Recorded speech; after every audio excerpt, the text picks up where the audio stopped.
এই সরকার শুধু প্রতিশ্রুতিই দেয় না, এই সরকার প্রতিশ্রুতি বাস্তবায়নে বিশ্বাস করে এবং তার প্রমাণ এই সরকার দায়িত্ব নেওয়ার প্রথম সপ্তাহে আপনারা দেখেছেন আমাদের মাননীয় প্রধানমন্ত্রী কীভাবে ভিন্ন ভিন্ন ভিন্ন ভিন্ন গ্রুপ নিয়ে উনি বসেছেন এবং ওনার দেওয়া নির্বাচনী যে প্রতিশ্রুতিগুলো, ফ্যামিলি কার্ড, কৃষক কার্ড, বৃক্ষরোপণ, নদীনালা খনন, স্বাস্থ্য, এগুলো নিয়ে উনি মিটিং করেছেন, কর্মসংস্থান মিটিং করেছেন, উনি দিক নির্দেশনা দিচ্ছেন কীভাবে এই কাজগুলোকে বাস্তবায়িত করা যায়।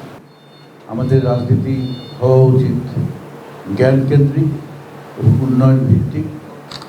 আমরা যারা রাজনীতিবিদ, আমাদের প্রধান দায়িত্ব হওয়া উচিত আমাদের দেশ এবং দেশের নারী পুরুষের জীবন জীবিকা উন্নয়ন, এগুলো নিয়েই চিন্তাভাবনা করা, এগুলো নিয়েই কাজ করা, এবং আমি তার একজন নিজেকে সহযোদ্ধা হিসাবে মনে করি।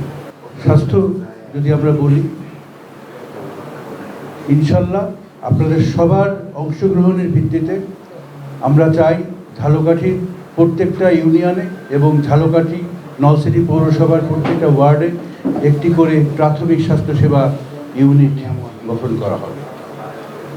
ইনশাল্লাহ আগামী 1 থেকে 3 বছরের মধ্যে আমাদের ঝালকাঠি জেলার প্রতিটি নাগরিক রাত 1টা হোক 2টা হোক সকাল 6টা হোক তাদের প্রাথমিক স্বাস্থ্যসেবা মানসম্মত স্বাস্থ্যসেবায় অ্যাক্সেস থাকবে।